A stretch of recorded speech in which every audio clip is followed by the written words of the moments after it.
ছবি আপনারা দেখছেন, শুধু শিয়ালদা নয়, এখানে যেমন যান চলাচল বিপর্যস্ত হচ্ছে বিভিন্ন জায়গায়, কেননা এতটাই ঝড় বৃষ্টি বেশি ছিল।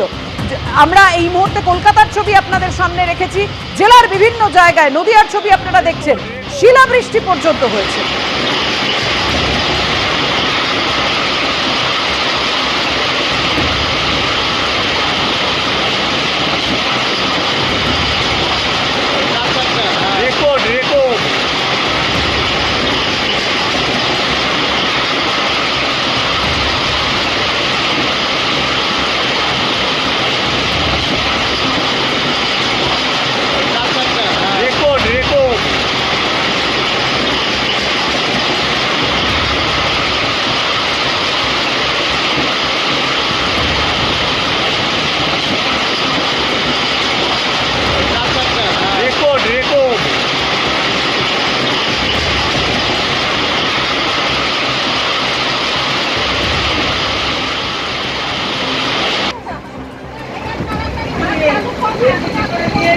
হাওড়াতেও যথেষ্ট ঝড় বৃষ্টির খবর পাওয়া যাচ্ছে।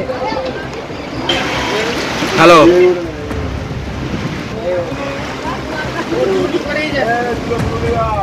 এবার মেদিনীপুরের ছবি রাখবো আপনাদের সামনে। যে খবর পাওয়া যাচ্ছে, কেশিয়ারিতে বাজ পড়ে একজনের মৃত্যু হয়েছে, পশ্চিম মেদিনীপুরের কেশিয়ারিতে।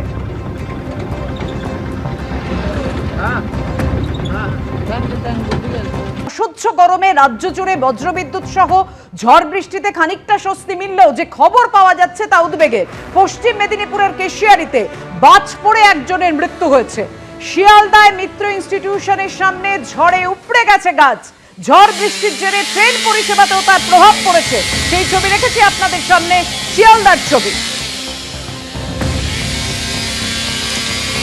একটি গাড়ি যথেষ্ট ক্ষতিগ্রস্ত হয়েছে, দেখতে পাচ্ছেন গাছটি পড়ে যায় সেই গাড়িটির ওপর। অসহ্য গরমে রাজ্য জুড়ে বজ্র বিদ্যুৎ সহ ঝড় বৃষ্টি, বিভিন্ন জায়গায় গাছ পড়ে গিয়েছে।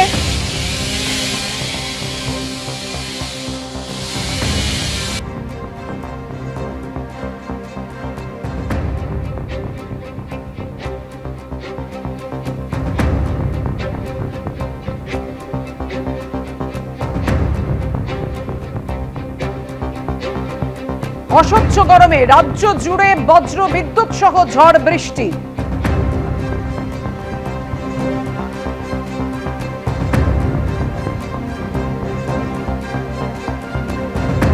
আমাদের সঙ্গে রয়েছেন আমাদের প্রতিনিধি অরিত্রিক ভট্টাচার্য। অরিত্রিক, দেখো, এই অসহ্য গরমে ঝড় বৃষ্টিতে খানিকটা রেহাই মিলল, অনেক জায়গা থেকে উদ্বেগের খবর আসছে। একেবারেই তাই। দেখো, এটা একেবারেই একটা দ্বৈত বিষয় বলা চলে, কারণ একটা অসহ্য গরমের পর কালবৈশাখীর একটা প্রভাব, এবং এই প্রভাব কিন্তু আগামী রোববার অবধি থাকবে, সেটাও কিন্তু আলিপুর আবহাওয়া দপ্তর স্পষ্ট করে দিচ্ছে। বিশেষ করে আগামীকাল অর্থাৎ শুক্রবার ঝড় বৃষ্টির সম্ভাবনা দক্ষিণবঙ্গের সমস্ত জেলাতে আজকে যেমন হলো তার থেকেও বেশি থাকবে। আজকে ঝড় বৃষ্টি কোথায় হলো? কলকাতায় আমরা দেখেছি ঝড় বৃষ্টি, হাওড়ার বিভিন্ন জায়গায় আমরা দেখেছি ঝড় বৃষ্টির প্রভাব, এবং তার জেরে যেটা পশ্চিম মেদিনীপুরের কোশিয়ারিতে যেটা দেখা গেছে যে বজ্রপাতের জেরে এক বৃদ্ধের মৃত্যু হয়েছে। ৭১ বছর বয়সী একজন চাষ করতে গেছিলেন, তার মৃত্যু হয়েছে।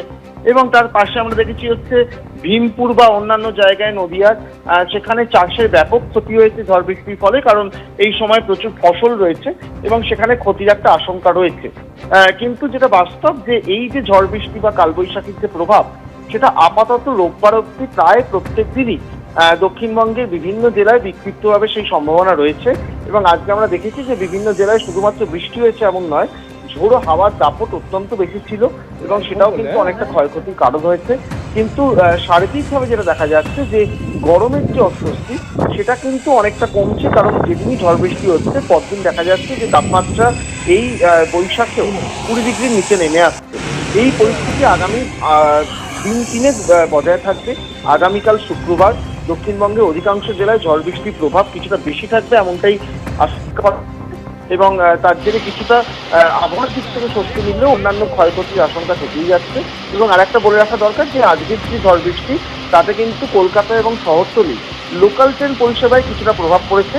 বিশেষ করে শিয়ালদা যে ডিভিশন, তার মেন লাইন এবং বনগা শাখা এই দুটি জায়গাতে কিছুটা প্রভাব পড়েছে। বিরাটিতে একটি গাছ ভেঙে পড়েছিল, তার জেরে বনগা এবং হাসনাবাদ শাখায় প্রত্যেকটি ট্রেনই মোটামুটি 15 থেকে 20 মিনিট দেরিতে চলাচল করছে। মেন লাইনেও কিছুটা প্রভাব পড়েছে, যদিও হাওড়া ডিভিশনে তেমন কিছু এখনো পর্যন্ত প্রভাব লক্ষ্য করা যায়নি। ধন্যবাদ অরিত্র।